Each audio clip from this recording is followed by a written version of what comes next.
Kenapa banyak orang Indonesia itu alergi terhadap bahasa Inggris? Kalau ada orang yang mau atau sedang belajar bahasa Inggris, ketika dia lagi mencoba mempraktekannya, lu pasti pernah deh dengar kata-kata, lu sok Inggris lu. Ngapain sih sok-sokan belajar bahasa Inggris? Kita kan tinggal di Indonesia. Ya udahlah, ngomong Indonesia aja. Sok bule lu. Nah, di episode kali ini kita akan bedah bareng-bareng alasan orang Indonesia banyak yang alergi terhadap bahasa Inggris.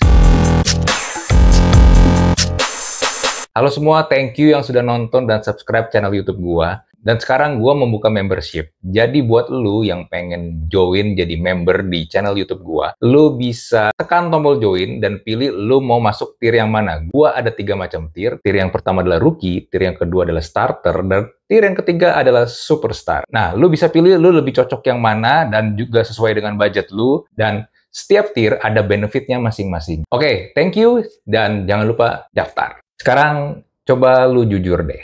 Lu pernah nggak merasa minder pas lihat lowongan kerja yang salah satu syaratnya tuh ditulis seperti ini? Fluent in English, both oral and written. Terus lu scroll ke bawah dan akhirnya lu skip. Padahal nih mungkin semua kualifikasinya tuh masuk ke lu. Lu bisa tuh. Pengalaman cocok, skill lu juga sesuai. Ya pokoknya pas lah sama lu. Tapi cuma karena satu kalimat fluent in English, both oral and written, lu mundur pelan-pelan. Kayak orang yang salah masuk toilet.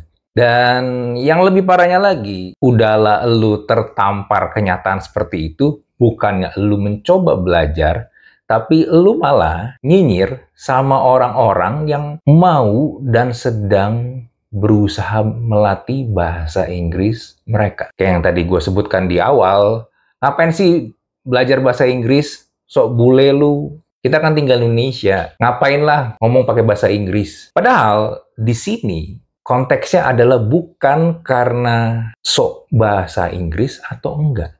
Tapi adalah lu bisa nggak bersaing dengan era sekarang, di mana tuntutannya itu memang membuat kita nih harus bisa berkomunikasi dengan orang-orang dari negara lain. Karena persaingannya itu nggak hanya antara sesama orang Indonesia doang. Atau cuma teman-teman yang di sekeliling lu atau di kampung lu doang. Enggak. Tapi udah lintas negara. Dan cuma karena faktor lu nggak bisa berbahasa Inggris, lu jadi kehilangan kesempatan mendapatkan pekerjaan yang mungkin lebih baik. Entah dari gaji atau mungkin peluang-peluang yang bisa lu dapetin. Salah satu alasan yang juga gue lihat kenapa orang Indonesia tuh alergi terhadap bahasa Inggris, karena juga berpikir kalau berbahasa Inggris itu cuma untuk orang yang pengen kerja di luar negeri doang. Padahal faktanya, banyak perusahaan dalam negeri sendiri, itu juga banyak yang udah go internasional. Sekali lagi, klien-kliennya atau mungkin investornya, itu udah bukan lagi orang Indonesia doang. Bisa aja lu kerjanya di Jakarta nih, tapi bos lu posisinya di Singapura. Tim marketingnya mungkin dari India atau Filipina. Jadi, satu kantor itu bisa jadi bukan cuma orang dari satu negara doang, tapi lintas negara sekali lagi. Nah, kalau lu nggak bisa berkomunikasi dengan mereka, ya lu jadi beban. Ya boro-boro jadi beban, diterima juga enggak. Karena lu nggak bisa ngomong.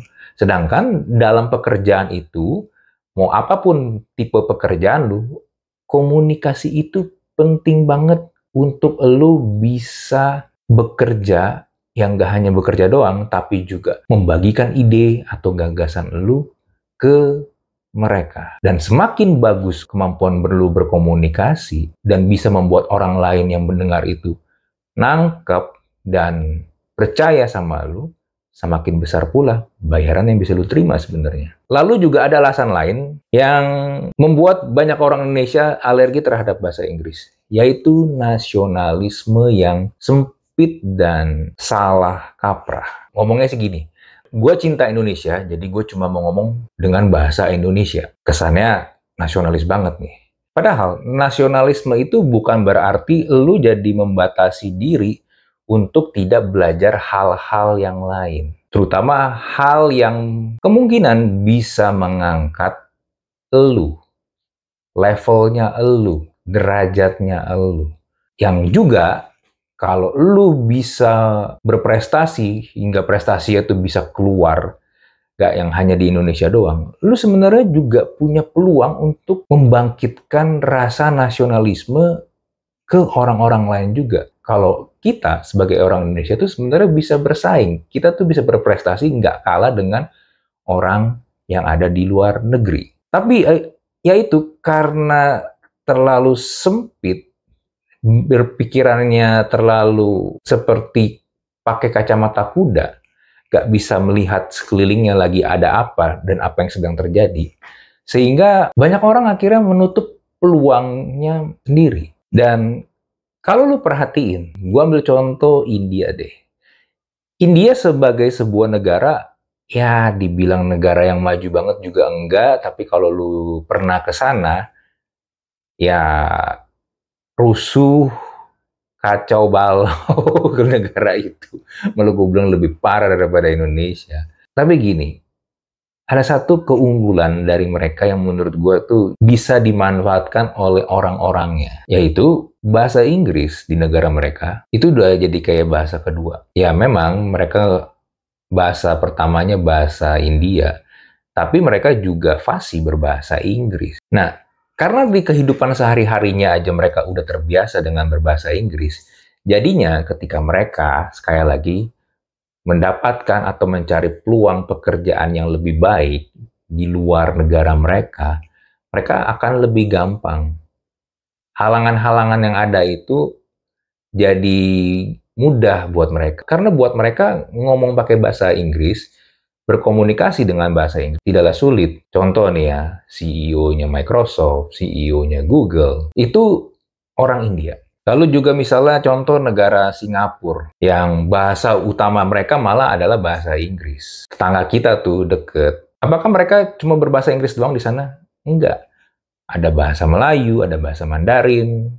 Jadi sebenarnya mereka bisa bahasa-bahasa yang lain. Tapi memang oleh pemerintah mereka, bahasa Inggris lah yang dijadikan sebagai bahasa utamanya. Karena kenapa? Pemerintah di sana tahu mereka ingin Singapura itu menjadi pusat transit, entah itu ekonomi, keuangan, pelabuhan. Pokoknya pengennya pusatnya tuh yang di Asia Tenggara adalah Singapura. Ya, mereka juga tahu bahasa internasional yang dipakai oleh orang-orang kebanyakan di dunia adalah bahasa Inggris.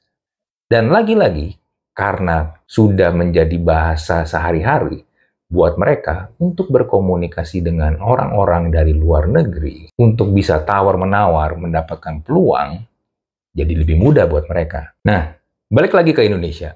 Permasalahan di Indonesia itu sebenarnya bukan karena kita tuh nggak bisa berbahasa Inggris. Tapi memang kebanyakan dari kita tuh nggak mau. Banyak dari kita, itu gue yakin bisa berbahasa Inggris. Tapi nggak pede, nggak percaya diri. Kenapa nggak percaya diri?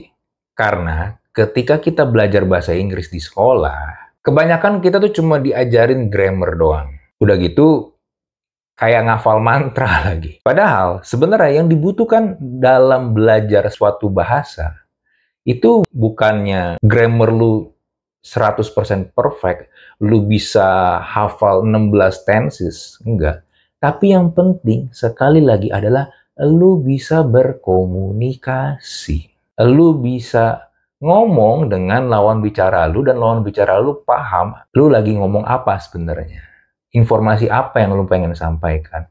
Dan lu juga bisa memahami lawan bicara lu itu ngomong apa. Dan ini nggak hanya dalam bentuk percakapan verbal doang ya, tapi juga dalam bentuk tulisan. Cuma kita itu punya kebiasaan memang mental kepiting yang parah. Buat lu yang nggak tahu mental kepiting itu apa, mental kepiting itu adalah orang-orang yang nggak pengen ngelihat orang lain itu lebih sukses, lebih berhasil, lebih pintar, atau lebih kaya, atau apapun yang lebih dari dia, sehingga dia berusaha untuk menarik orang tersebut ketika orang ini pengen naik ke atas, ingin menaikkan levelnya, turun lagi ke bawah, selevel dengan mereka. Ini inspirasi benar-benar dari kepiting. Jadi kalau lu naruh kepiting dalam satu ember, sekumpulan kepiting, akan ada kepiting yang mencoba. berusaha naik ke atas untuk keluar dari ember tersebut, tapi sekumpulan kepiting yang lain akan berusaha menarik si kepiting yang mau naik ini turun lagi ke bawah, supaya nggak bisa keluar dari ember. Nah, itu percis dengan orang-orang yang memang susah lihat orang senang, senang lihat orang susah. Nggak pengen ngelihat orang-orang yang ada di level yang sama dengan dia, atau mungkin di bawah dia, itu naik level. Kenapa? Ya karena mereka merasa insecure, mereka merasa minder, mereka merasa, ini orang kan kayaknya dulu blow on deh. Ini orang dulu kan pemalu, diem aja. Sering banget malah kita kerjain, kita bully dulu. Kok dia sekarang pengen berusaha keluar nih dari lingkup itu, dari predikat tersebut, dan gua nggak pengen dia melakukan itu, karena dia nanti akan jadi lebih besar daripada gua. Dia akan jauh lebih sukses daripada gua. Nggak bisa. Jadi gua tetap harus tarik dia ke bawah, sama kayak gua yang emang goblok ini. Itu akhirnya membuat, nggak usah sok Inggris deh lu. Kita tinggal di Indonesia, ngomong aja Indonesia. Dan kalau lu sekali lagi ingin mengaitkannya dengan nasionalisme, memangnya kalau lu cinta Indonesia, lu cinta tanah air ini, itu berarti lu jadinya menolak kemajuan dari orang-orang yang tinggal di negara ini. Ya kan enggak dong. Gue yakin di kolom komen juga akan ada tetap aja yang komen-komen seperti itu, yang menganggap gue so Inggris.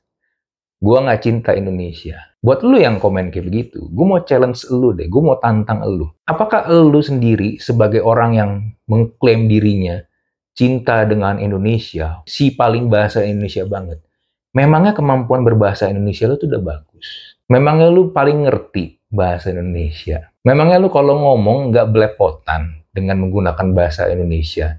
Ngetik juga banyak salah, penggunaan huruf kapital, kapan waktu yang tepat untuk menggunakan huruf kapital, kapan menggunakan tanda titik, tanda koma. Emangnya udah benar? Udah tepat?